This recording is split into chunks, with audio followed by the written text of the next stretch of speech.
வசந்த காலத்தில் வரக்கூடிய வசந்த நவராத்திரி பஞ்சமி வரும் திங்கட்கிழமை மார்ச் 23ஆம் தேதி அஷ்டலட்சுமியின் சொருபியாக இருக்கக்கூடிய வராகி தாய்க்கு உங்கள் இல்லத்தில் எலுமிச்சம்பழம் தீபம் போட்டு மனமாற அவளின் மந்திரத்தை ஜபம் செய்வதன் மூலமாக அஷ்ட ஐஸ்வர்யங்களும் செல்வ செழிப்புகளும் அபரிதமாய் லட்ச லட்சமாய் கோடி கோடியாய் உங்கள் இல்லத்தில் பெருக வேண்டும் என்று நினைப்பவர்கள் மறக்காமல் மார்ச் 23 கிருத்திகை நட்சத்திரத்துடன் இணைந்து வரக்கூடிய சோமவார தினத்தில் மாலை நேரத்தில் இந்த வழிபாட்டை செய்யுங்கள். பஞ்சமி அப்படின்னு கமெண்ட் பாக்ஸில் மென்ஷன் பண்ணி லைக் பண்ணி ஷேர் பண்ணி சப்ஸ்கிரைப் பண்ணிட்டு இந்த பதிவை முழுமையாய் பாருங்கள். வசந்தகால நவராத்திரி லலிதா பரமேஸ்வரி தாயை கொண்டாடக்கூடிய இந்த 9 நாட்கள், அதில் அற்புதமான தெய்வீகமான பஞ்சமி வரும் திங்கட்கிழமை வருது.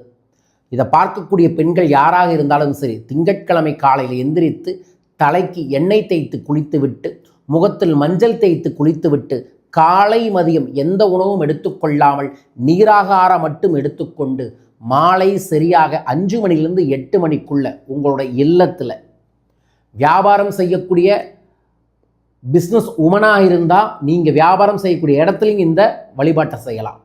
ஒரு தட்டில் எலுமிச்சம்பழத்தை சரிபாதியாக வெட்டி எலுமிச்சம்பழத்தை அலங்காரம் பண்ணி எலுமிச்சம்பழம் விளக்கு 2 போட்டுட்டு வேர்க்கடலையையும் மொச்சக்கொட்டையையும் பிரசாதமாக வச்சுட்டு அல்லது மரவள்ளிக்கிழங்கு பிரசாதமாக வச்சுட்டு அதற்கு முன்னாடி நீங்கள் மஞ்சள் எடுத்து அந்த எலுமிச்சம்பழத்தையே அர்ச்சனை செய்யணும். ஓம் வம் வராகியை நம, ஓம் ஸ்ரீம் வராகியை நம, ஓம் ஷாமலாய வித்மகே ஹலகஸ்தாய தீமகி தன்னோ வராகி பிரசோதயாத். இந்த 3 மந்திரத்தையும் நீங்கள் 51 முறை ஜபம் செய்து வராகித்தாயின் துதியினா போற்றுவது, வாழ்த்துவது. அப்படி வாழ்த்துனா அந்த தாய் இறங்கி வந்து நமக்கு அஷ்ட ஐஸ்வர்யங்களையும் தருவாங்க. வளமையா குபேர துதிக்கு போயிட்டேன்.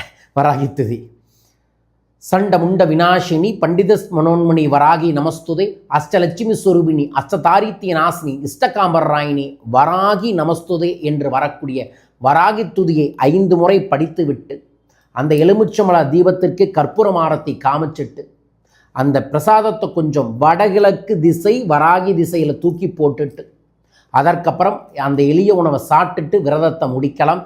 இரவு மிக எளிய உணவை சாப்பிட்டுட்டு உறங்குங்கள்.